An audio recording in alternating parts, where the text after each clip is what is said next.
台北市某一间私立幼稚园园长的后生毛俊新，伊甲6个幼稚园的查某囡仔性侵，一审共判28年，二审认定伊犯226条罪，加重改判28年8个月。这嫌犯含检方拢再提起上诉，最高法院昨驳回，依期28年8个月刑期确定。记者一直甲问伊拢无应，伊就是毛俊新，伫头埔开的幼儿园工作，涉嫌侵犯6个无到7岁查某囡仔，一审判28年。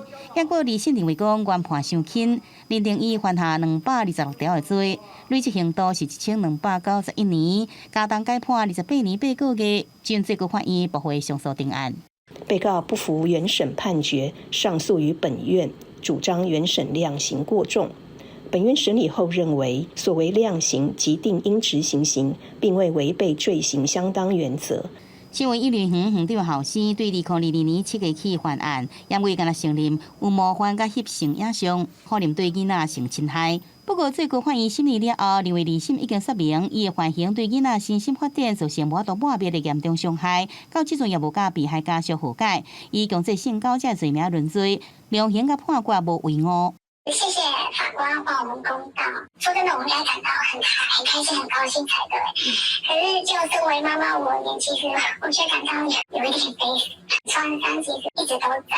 专案经过几年受害家属来信真拖磨，就算这官司确定，家长员真自责，所以爱面对附带民事官司。他是有写信想要跟家长来做致歉，也有写信给小朋友。那当然，大部分的家长是比较没办法接受，说还要读这些信件的内容。那我手上处理的这个家长的案件也都有顺利提出附带民事求偿。案件经过检方扩大调查，发现伊佫冒犯其他39个查某囡仔，连伫公共场所也涉嫌偷翕这个未成年的性影像。另案起诉了后，也才伫一审审理。孩子因为在这个年龄层，他很容易在时间、空间的部分做了一些错置，所以可能成人呢就会忽略他们提供的一些资讯。代志发生了后，儿童少年安全保护也引起社会关心甲注意。尽管基金会建议落实这个行政调查，更加袂使忽视囡仔所讲的话。